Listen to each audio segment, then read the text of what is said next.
Hello there, my RPG lovers, and welcome to another video. V Rising is a survival open world vampire action RPG that just came out of early access. The official 1.0 version is now live on Steam, and it's also coming out on PlayStation 5 later this year. Along with the official release, there is a Castlevania special event where you get to fight Simon Belmont. Speaking of boss fights, it's hands down one of my most favorite features about this game. Taste of knowledge. I fought and killed a decent amount of them, I made some serious progress with my castle, and I think I got a very good grasp of how everything works in this game. So in this video, I'm going to talk about the main features of the game as well as my personal journey so far. I went into this game semi-blind because I played it for a bit when it first came out in early access. Now it's finally officially released on Steam, and this is the best moment to try it out. Link for the Steam page is in the description. This video is sponsored by Stunlock Studios, so big thanks to them for reaching out to the channel. Now let's jump right in. Rise from your crypt. V Rising has several different online modes. You can play PvE, PvP or duo PvP. But you can also create a private game which still allows you to play with a couple of friends. After you create and customize your own vampire, you jump right into this open world. This game uses WASD for controlling your character, which kinda caught me by surprise. I assume it works like most ARPGs by point and click, but WASD makes perfect sense for this game, which becomes apparent in your first combat encounter. Speaking of controls, the release version of V Rising comes with full controller support on PC. Even though I usually prefer a controller for these types of games, I decided to stick with mouse and keyboard because it works great. You start off as a naked, freshly awakened vampire trying to survive in this harsh open world. I love how the game introduces the game mechanics. You get to do some gathering, crafting and fighting, and eventually you start building your own castle. Well, not exactly, it's more like a shack in the beginning, but eventually my shack turned into this.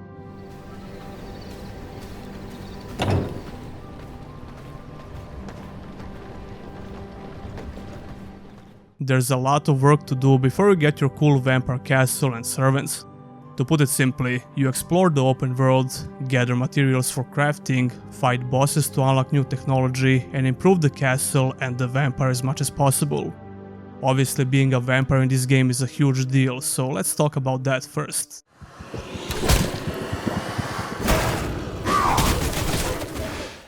Every now and then you have to feed, and doing so increases some of your stats. All NPCs have different quality of blood, so the higher the quality, the more powerful stats you get. The blood quality feature is what makes you pay attention to even the most basic enemies. It's a neat little feature which prevents basic NPCs from becoming obscure.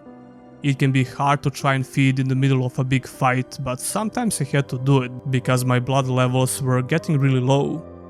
Your natural enemy as a vampire is obviously the sun, so during the daytime you need to stay in the shadows. This open world is full of trees, so it's pretty easy to stay in the shadows most of the time. There is a very generous build up before you start taking damage from the sun, so it's usually easy to avoid it. However, when things get intense, which they will, trying to avoid the sun while dealing with enemies can be pretty challenging.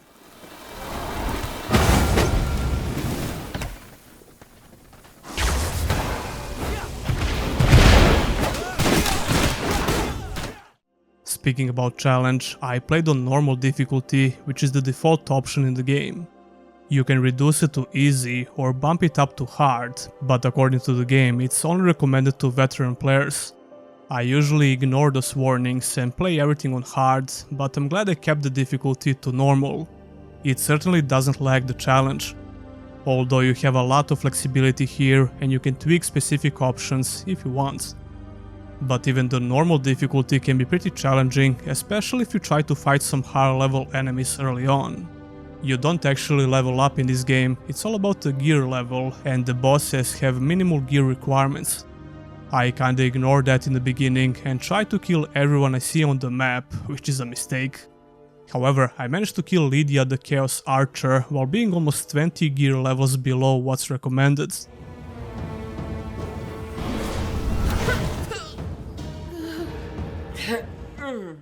Lydia is a joke compared to some harder fights you're going to have later on, but I was still proud of this moment. What I liked about killing Lydia early on is how the game remembers this for a particular quest you have to do. Long after I killed her, I got a quest to kill 3 V-Blood carriers, and the game remembered that I already killed Lydia, so I only had to kill 2 more bosses to complete the quest. That was pretty cool, and it shows you the attention to detail in the game. It feels very polished. What's also pretty interesting about V-Blood bosses is how they move on the map. You'll find some of them on specific places on the map, while others are exploring a specific part of the open world. They can even catch you off guard while you're just trying to gather some materials. NPCs move very slow out of combat, which makes it very easy to avoid them if needed. The blood tracking mechanic is doing a great job of avoiding the need for quest markers, which I definitely like. Instead, you get this vague blood trail and the indication if you're getting closer and closer to the target. When you kill one of the V-Blood bosses, you get to extract their blood, which unlocks new technology and abilities. There is a very cool effect when this happens, which does huge AoE damage to enemies and the environments. I feel stronger. It's one of the things which makes the vampire fantasy in the game very strong. The combat is not just about V-Blood bosses though. You'll find elite NPCs and regular enemies roaming the map or patrolling the particular area. The open world in V Rising feels very much alive. You'll find creatures fighting humans or traces of fights that happened before. If you're watching my videos, you know how much I appreciate when games try to make the open world feel more alive. NPC behavior is very important to get right for this to work, and V Rising has some pretty good AI. When you track in the blood of the enemy, you get the feeling like you're hunting these guys on the map, but you also find enemies who try to do the same to you. I mean, some of them are literally called the Vampire Hunters. I ran away from a few fights here and there, but it's only the matter of time when you get some new gear and hunt those guys again. Like I said in the beginning, this is hands down my most favorite thing to do in V Rising. Killing V-Blood bosses gives you a talent point in one of the skill trees. These spells can be useful in different situations, and I found myself switching spells in different boss fights. What's even more important, killing bosses unlocks a lot of new features, which are necessary for improving your technology and progressing further in the game. The simple questing system leads you from one task to another, and you gradually unlock the necessary features to take your vampire and the castle to another level. This allows you to explore more areas in the open world and hunt stronger V-Blood bosses. It's not like you can't go and explore the open world without doing the quests, but you'll find some areas very challenging because you lack the appropriate gear. In addition to unlocking new technology from bosses, you can also find random items on the map. Once you bring back those items to your base and research them, you can craft them with required materials. Enemies also drop weapons sometimes, as well as the chests you can loot in camps. The game gives you a nice sense of freedom, but you can hit a brick wall if you ignore the quests all the time. For example, I stumble upon some area which requires me to have a specific spell. You need the bear form to break the gates like this, and you can only get it by hunting a specific boss.